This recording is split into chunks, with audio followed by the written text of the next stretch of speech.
Hey guys, another adventure with my bike, but unfortunately 2 weeks ago this bike failed me. I almost crashed and I almost got injured. Actually, I injured my wrist. So I'm gonna take it to the bike shop and swap bike on Irving, close to Golden Gate Park, because it needs a tuner. That thing has been years and I kind of delayed it too much with the point where my life is in stake. Because on Market Street a week ago, a lady was using one of her e-scooters on Friday morning and one of her tires got caught in the train track. She fell down, and unfortunately, there was a truck or bus right behind her close by, and the truck pretty much ran her over, and she didn't survive whatsoever. And I don't want to be one of those guys. Luckily, I'm very careful when I ride in the city, in the urban concrete jungle of SF. But guys, especially the guys that ride, or even girls that ride e-scooters or e-bikes, be careful, bruh. So like I was mentioning, the e-scooter incident last week, unfortunately, a lot of people, and I'm gonna say most people, are riding illegal e-bikes, even e-scooters, because they go more than 20 miles per hour. If you guys notice, the Uber drivers or the DoorDash delivery guys, the Indian guys pretty much, or Pakistani or Sri Lankan or Nepalese or whatever, those guys, I remember one time I was riding on Valencia and Mission on the bike trail, right? And one of those delivery guys literally just blasted through me. He was going more than 20 miles per hour and he almost bumped into me. Luckily there was a red light and I had to yell at him because I was like, dude, come on, man. Like, you can't be driving like crazy, bro. Like, there's rules on the road, right? And the guy was going more than 20 miles per hour. I think he was going 30 miles. Once you pass 20 without pedal assist, technically that's a vehicle, right? You need a license for that. And most of these guys don't have a license, don't have insurance. So they're endangering everyone. And don't get me wrong, I'm not hating, like I want them to make their bread, but some of these people, they just breaking the law. And that's what's going on all around the United States. A lot of them are not respecting the rules. Same thing with cyclists as well, because they go through traffic or they pass red lights and stuff. Play it safe, you know what I mean? I don't want nothing bad happen to people, but last week was one of the worst thing that could happen to someone that's trying to commute and save money in the process by riding an e-scooter or even a bike. So let's try to avoid that. All right, we're almost to a destination Swell bike shop. Hopefully it's not closed. Please tell me it's not closed. I checked the calendar. It says Wednesday. It is open. All right, let's go.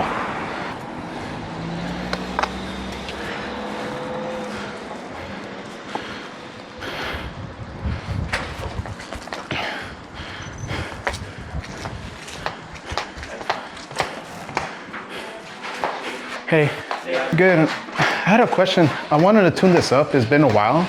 Okay. And also, when I was riding my bike like 2 weeks ago, this chain popped all the way back here. Okay. And I don't know, is it the derailleur is the issue?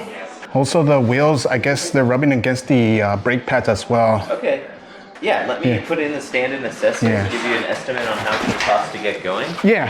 And then what we would do is set you up for an appointment. Our first opening is August 27th would be the first opening. We'd have to tune it up. Sure. Does that work for you? Yeah, that's fine with me. Yeah, all right. Yeah, let me And then, back here. and then also the, I guess one of the, this is so loose. Can I leave my bike here or I have to take it with me? You have to take it with you. Okay, and cool. Come back on the date of your appointment. Okay. Has it ever been tuned up or? It's been tuned up, it was like a year ago. Okay. Yeah. All right, cool. That's good. I mean, it's almost like you have to tune it up every 6 months, no? Or something like that? Yeah, 6 months to a year, depending on how often you ride it. Yeah. Yeah. Because I do ride it in the city. Yeah, the city's miles add up with all the starting and stopping. Yeah, and then all the potholes and stuff. Right. I'm gonna grab my bag. Yeah, okay. Yeah. Such a cool Porsche. It's carbon fiber.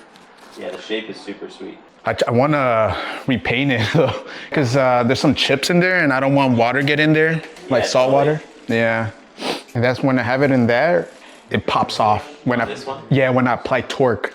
Yeah, I'm looking at these rings and they're pretty worked. Yeah. Like they're like super. I was just gonna get the code of the crank to write it down to find a replacement ring. Okay. Yeah, we should The inner one doesn't look that bad. No, because I barely use it. This one is smoked. Okay. Yeah. Your chain is also like at that point where it should get replaced. Probably gonna need to replace the cassette too. But yeah, let me see what this one said. 6750. Write that down. Have you been able to shift up into that gear? No. Has it been like a bit? Yeah, like it just won't go up. I think the shifter might be broken. This is like the 105. I think I've got one of these at home that I could let go for really cheap if it is broken. Is there a way I could upgrade to Ultegra, or I have to go eBay? They don't like 11 speed Ultegra. You would have to find that eBay? online. They don't make it anymore, unfortunately. They don't. You don't got any dealers that you guys deal with, like that? Well, we deal directly with Shimano. Okay. And, they just stopped making it. Okay. And then it's like sold out everywhere, unfortunately. Like if it is available elsewhere. That would be something you just have to find on your own. Or I can take a look and see if Ron kind of is a little bit more knowledgeable about like parts gathering. Yeah. So I could give you an estimate on that. Okay. But yeah, because this one's definitely going to be like tune-up, full recable, new chain ring, new chain, new cassette, and then a full recable to get all new cables in here because these all feel like really, really rough. Yeah. Maybe just replacing this one out to keep you running for the time being. Yeah. Which I have at home, which I could definitely hook it up like for crazy cheap. Because I've got two of them. So if we can't get that one to come back to life, we'll just replace it. This one needs to get flushed out too. It's also kind of missing certain shifts. Sometimes it won't catch. Yeah, because it will skip one. Yeah, Like just randomly, yeah, you know? Yeah, exactly. It's because the internals in here, like all the old grease, like starts to harden up and like things just, the ratchets stop like catching each other. Let's see here. And this hanger looks a little bit bent also. Yeah. So let me just write that up and then we can set you up with the estimate. And then I'll talk to my colleague about if we can just get those parts. Because yeah, this bike would be pretty sick with some Ultegra. Yeah, because I don't want because I want to pull set up for Ultegra. Yeah, exactly. You know? Yeah, I just set some Ultegra up on my bike for the first time ever. Yeah. I'm pretty excited about that. Yeah, I just built this one up. Oh, nice. But yeah, I had these Ultegras that I've been sitting on for a couple of years. Like Ultegra rear derailleur. Damn. And just random brakes that I had at home and stuff. Nice. But yeah. And old school too. Yeah, exactly. And lighter. And then also I wanted to change the grip tape. I got my own grip tape obviously, but yeah, I'll add that. the bottle cage, the front one is super loose. It won't tighten up.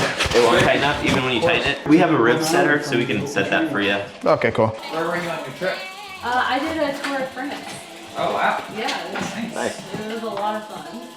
Off-road or on the road? It was a mix of both. They have like a couple like. Is it a giant pretty TCR well, or like, OCR? Oh, TCR, sick. Yeah, giant TCR. And That was my off-road first stuff road bike. Yeah. Was a TCR. Yeah. No, it's super light, dude. Yeah, mine was like a 2007 one. Lovely Okay. little bike And yeah, it was like aluminum carbon fork, and yeah, it That's all you had the need. newer bikes, but it totally did the job, and I had like 9-speed on it, and like Nice. yeah, same. I took it to the, I forgot where in San Jose. There's an observatory, and it's Yeah. like a huge climb. Yeah, I took this one, I was like, it was kind of painful, but Yeah. I like going uphill. But I made it through, but I was like, man, dude, this San bike, Jose? yeah, this bike actually kind of clutched it. they're great bikes, and then like you know, even like the newest TCR is insane. Did you go to it's like Mount Umunhum? No, I don't think so. I forgot the name of that mountain, but it was very dry. Okay, maybe Yeah. Mount Hamilton. I think so, maybe. I had like Took like over an hour to get up to the top. yeah, Like sort an of like hour-ish, that. like yeah, that. round trip, I think it was like 2. Because I do take my time when I go downhill. I don't blast through it. Yeah, me too. Yeah, it's not worth it. But I'll definitely go around, try to look for the parts for the chain ring or something like that. I'll take a look at what's available, and then I can always like shoot you an email about Yeah. what to find for the chain ring. And yeah, I'm just gonna see. This is 10-speed. Yeah, 10-speed Ultegra. Just double check. All right, guys. So I got an estimate. So the tune-up will they told me that's gonna be like close to like $400. I already put a $50 deposit, so I'll definitely have to do that because the reason why my chain will pop off, because look at the teeth. Look at that. Is worn out. That's why I almost ate it 2 weeks ago. And also I'm thinking of actually upgrading to the newer version of Ultegra and actually put a 34 cassette so I could do those climbs easier, because once I said I wanted to go up and up, maybe to 11 speed if I want to. If not, I don't need to. I'll stay with 10. But besides that, I mean, that's all I want, really. I just want to upgrade everything so that I don't have to worry about anything else, because most of these parts, it is pretty old. It's decade old, all the group set. But I'm trying to match it to Ultegra, and maybe when I save more money to Dura-Ace, which is the option that I want to go, but I need to save more money on that. And then maybe I'll change the, I do want to buy new wheel sets, the rims. But aluminum, not carbon fiber, because I do a lot of climbs. So let's see how it goes. Right now, I'm going to work. All right, so heading over to work. Okay, right now you guys see this, the aftermath for the outsize land.